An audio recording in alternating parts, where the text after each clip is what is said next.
Please be seated.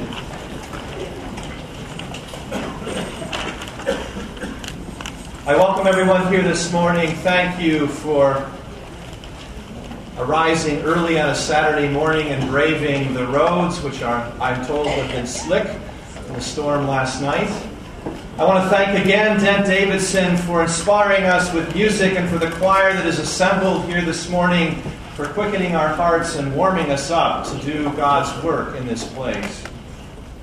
Now may the words of my mouth and the meditation of all our hearts be always acceptable in your sight, O Lord, our rock and our Redeemer.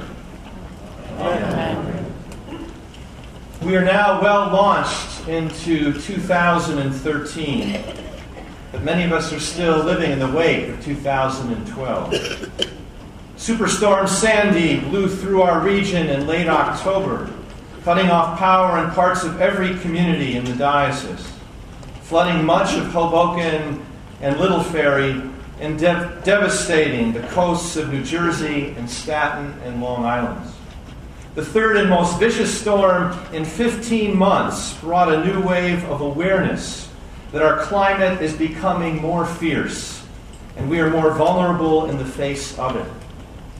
And then on December 14th, 20 first graders and 6 teachers were slaughtered in a Newtown, Connecticut school.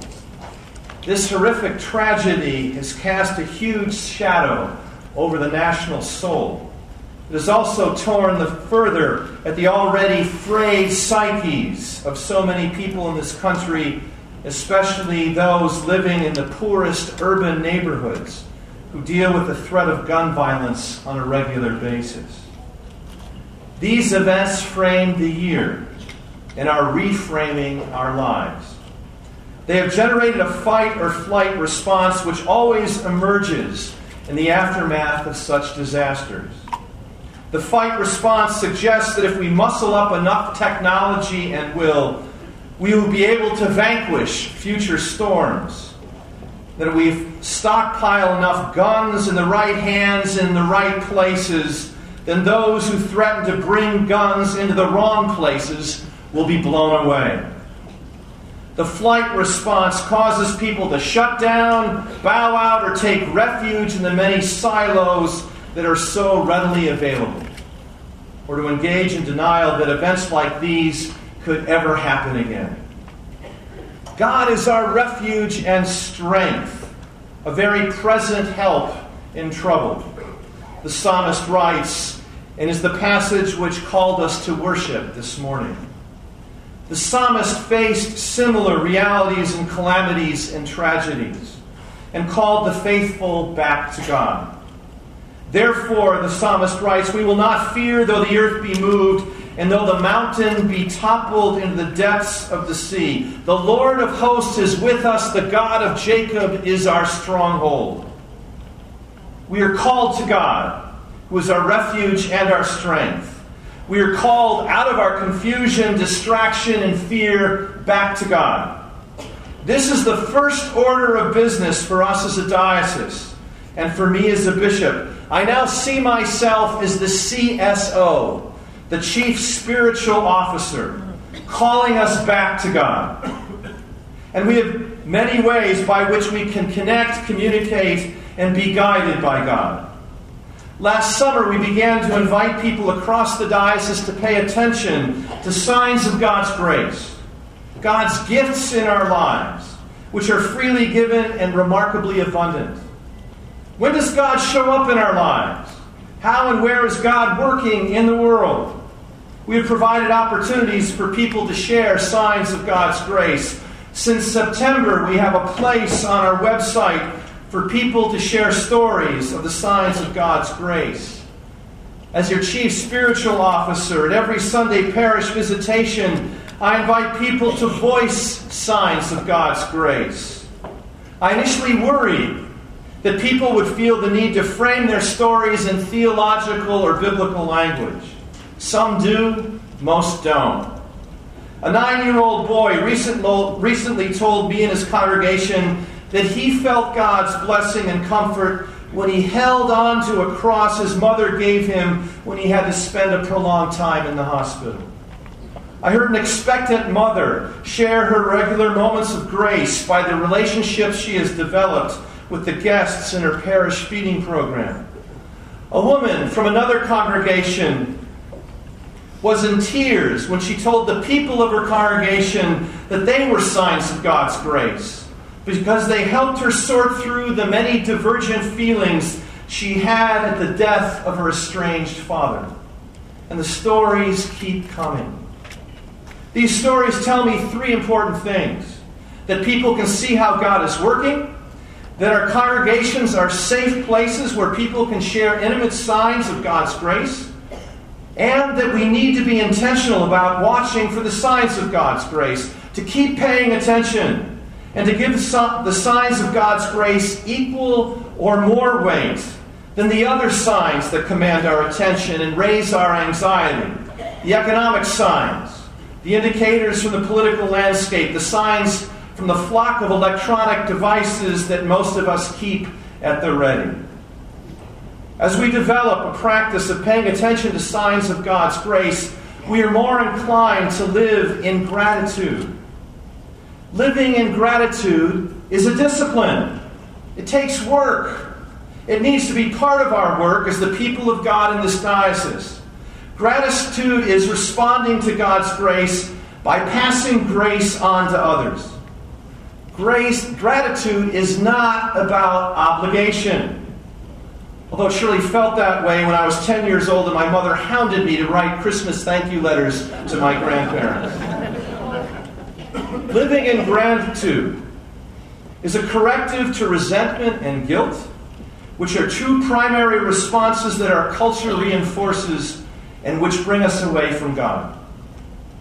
I've designated Epiphany as the gratitude season. Epiphany begins with the story of the giving of gifts, which are outward manifestations of gratitude. Many of us are reading Help, Thanks, Wow by Anne Lamott as a way of entering more fully into the discipline of gratitude.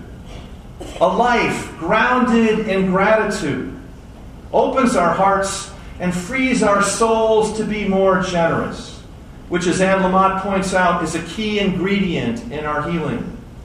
So gratitude literally makes us better, stronger, and more vital. And when you get down to it, living in gratitude makes life much more fun.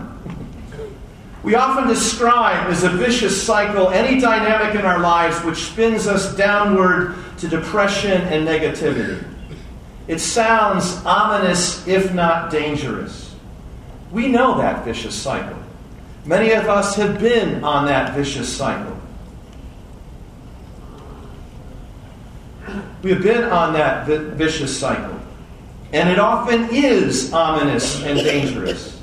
Gratitude invites us into a different cycle, a cycle of blessing and discipleship, which leads us to more joy and greater freedom.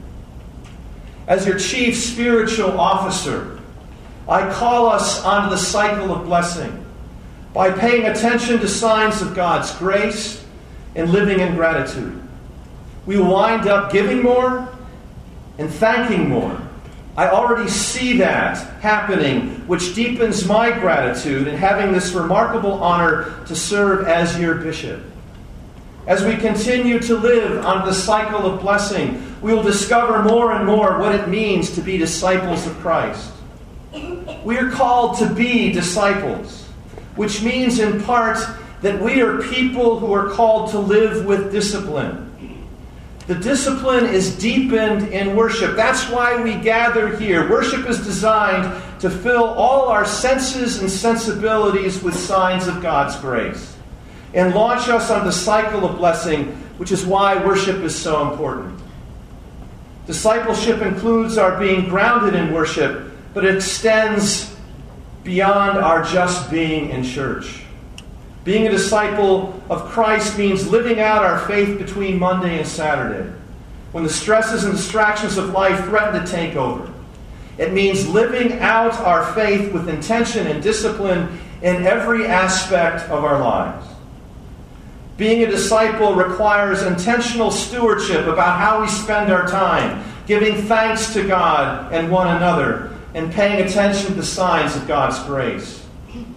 A life of discipleship serves as a corrective to the creeping tide of functional atheism, a term coined by the Christian writer Parker Palmer, who writes that a functional atheist is someone who says they believe in God, but live as though God doesn't exist. On my visits to congregations, I often hear leaders telling me that they need more members, more people in the pews. My response is what they really need are more disciples. People who can articulate their call from God, identify their own unique gifts, and have a clear sense of how to use their gifts to do God's work in the world. We welcome members, but we need disciples. Our ministry needs to be about the work of transforming members into disciples of the living Christ. That can be a tall order. But I see it happening over and over again. In the wake of Superstorm Sandy, at least a dozen churches in this diocese that retained power opened their doors to neighbors who did not have power. Elaborate charging stations were set up. Food was served. Care was given. Some churches had parishioners spending all day, for many days, cooking or listening or serving, in short, being disciples. I visited many of these churches. I saw discipleship in action. People were connecting their faith to their service and were claiming their church as a community center. Millionaires and homeless people were serving each other. And transformation was happening in ways that people hadn't seen before. I saw the missional church. Many congregations were without power throughout the crisis, and they are now talking with one another about how to be ready when the next storm hits, which after 3 major weather events in 15 months seems very likely indeed. And some churches which kept power but didn't open their doors have spent time after the storm assessing how they could have done things differently. Still, other churches are acknowledging the reality of climate change and are engaging in practices to reduce individual and congregational carbon footprints. These are some of the signs of the missional church. 3 Saturdays ago, more than 100 people from 40 congregations in the diocese gathered for the first of several missional conversations sponsored by the Mission Strategy Committee. Pains were taken to define missional, which is an important thing to do, given that our theme for this convention is daring to be missional, and given that my computer spell check has no idea what I'm talking about. Missional moved from the conceptual to the real that day, when 2 lay people and 1 priest told their stories of mission. They were not stories of givers and receivers, but of mutual spiritual transformation. Be it a breakfast ministry at Grace Van Voorst, Jersey City, a game night for young adults with special needs at St. Michael's Church in Wayne, or a neighborhood youth group at St. John's in Boonton. There were a lot of ahas that morning as more people began to not only get the idea of missional, but wanted to learn more about it so they can engage in it themselves. The Mission Strategy Committee, as you have heard, is responding to this commitment to learning about what it means to be a missional people.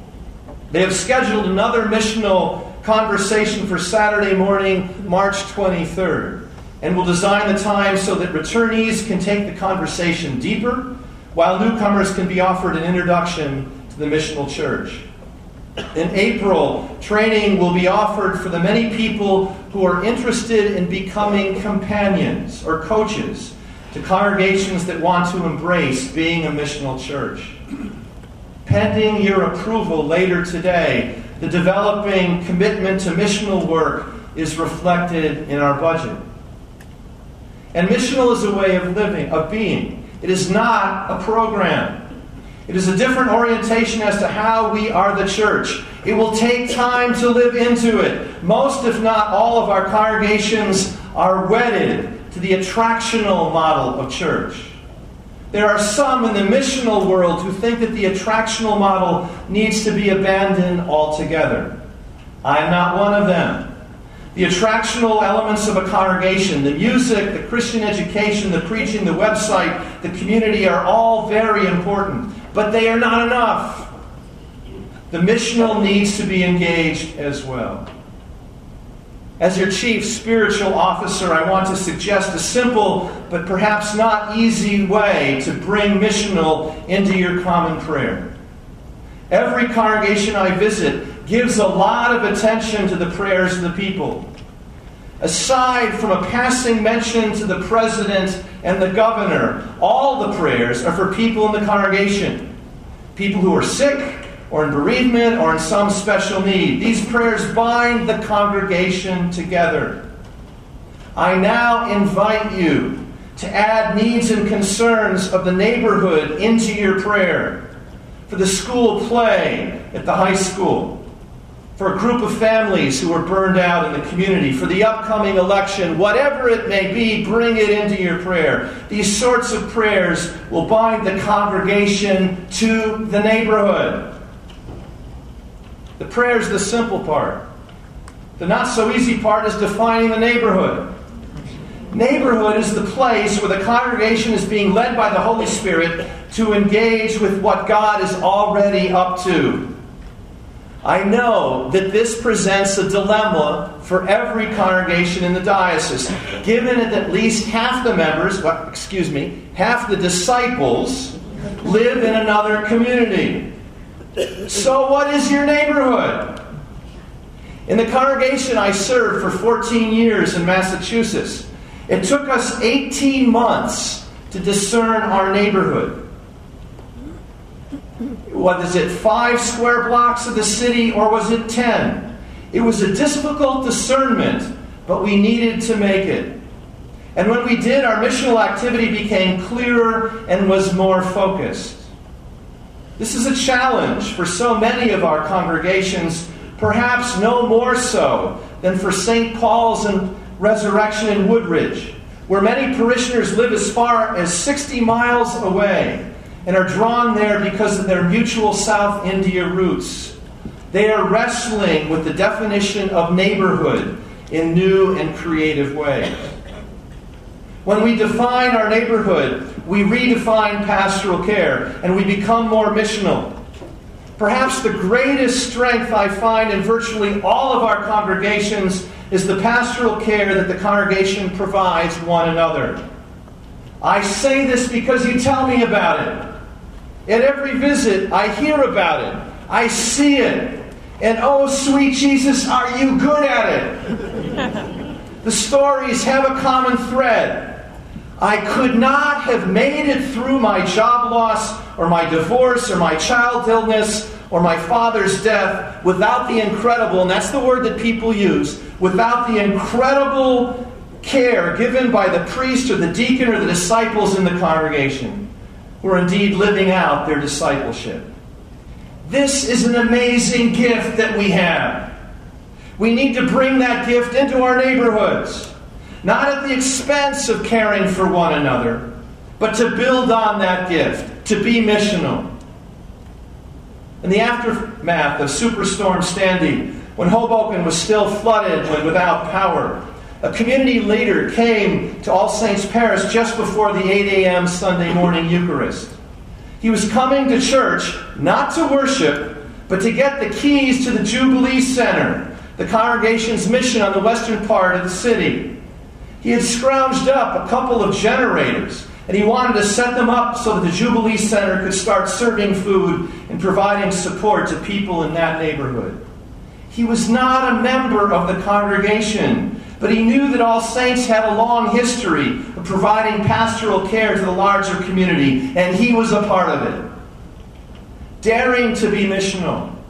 Daring to be more intentional about my role as the chief spiritual officer. This will involve change. And for all of us who are leaders, which includes all of us here this morning, that will involve leading change in ourselves, in our congregations, and in the diocese. For me, Change will involve a significant adjustment to my rule of life. For the past 20 years, my rule of life has been limited to my observance of the holy habits, a rhythm of prayer, worship, exercise, study, service, and tithing. These practices are foundational to my life. They provide a needed rhythm, and they deepen my joy. It took me nearly 20 years to develop this rule of life with any degree of regularity. This past December at a Credo conference for bishops, we were invited to look at our rule of life from various perspectives and to develop a new rule of life. And I did. I have added a few things to my observance of the holy habits, but more importantly, I have added two new categories: being more intentionally creative and intentionally living with more gratitude, which means sending out a lot more thank you notes. The change is new, and it still feels odd, but deep down it feels right and life-giving to have them be foundational to my life. I want to credit a small group of clergy in this diocese for challenging me to be more missional. Last spring, they came to me and asked, "What about the soup kitchen immediately next door to Episcopal House in Newark?" I knew about it. Actually, I knew more about it when I arrived 6 years ago. I'd seen people lined up twice a day at breakfast and lunch. I saw them. It looked familiar because I had done a lot of work in soup kitchen shelters over the years.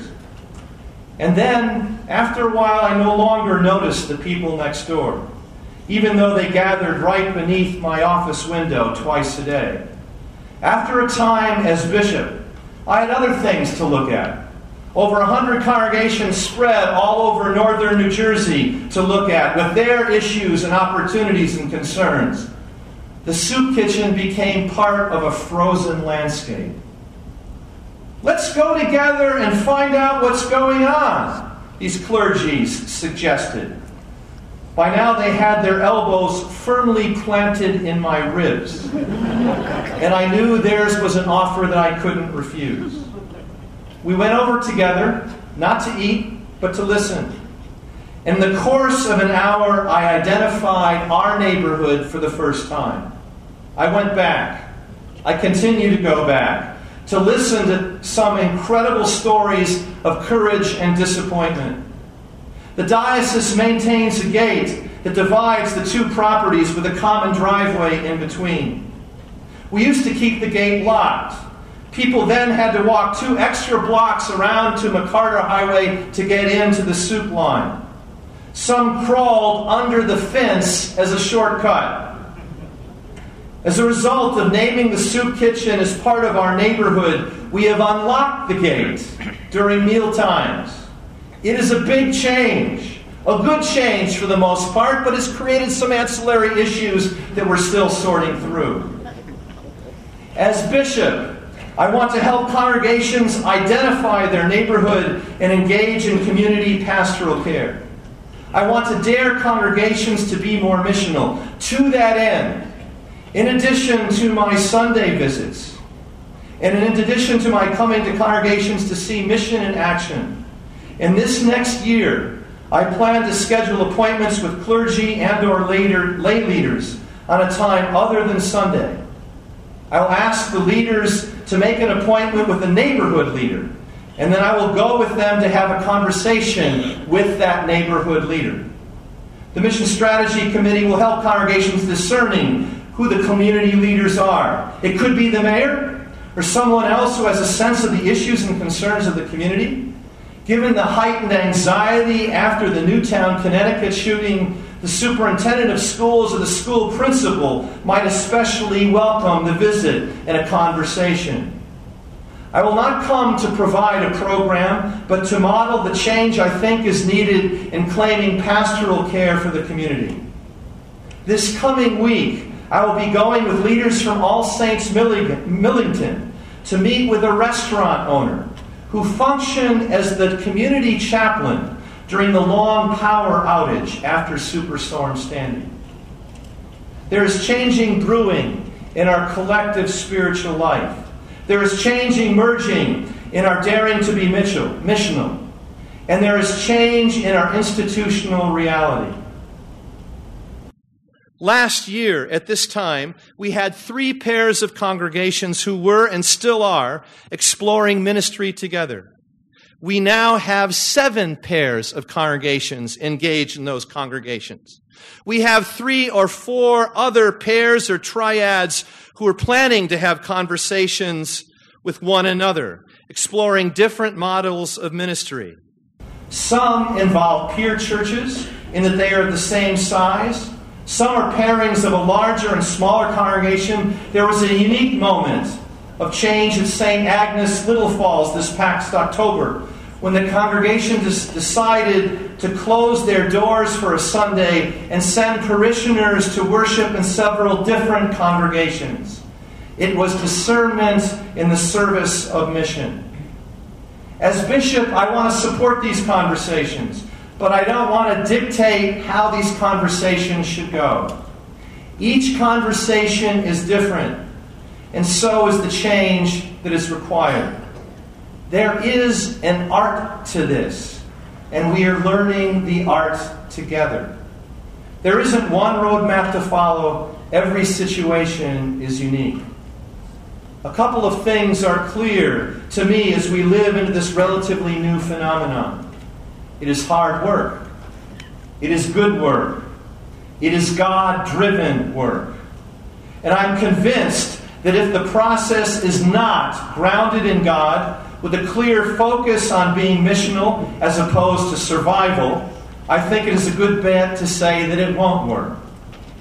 What gives me hope about all of this is the witness that the warden from St. Luke's Hope made in a meeting with me and the vestry of St. Mary's Belvedere, 2 congregations who have been in conversation about partnership for a little over 2 years.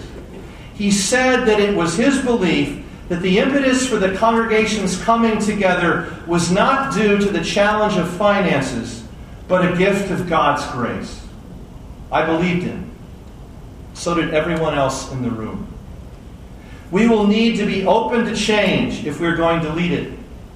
And the change involved will be different for every congregation in the diocese. Many of us will choose to engage in the change. Some will not. We know that there are people in our congregations who will be resistant to change. As Gandhi once said, we must become the change we seek. This is not about change for change's sake, but seeing what God is up to in our neighborhoods, meeting God there, and living more fully into the grace and gratitude of God's blessing and God's mission. May it be so. Amen. Amen.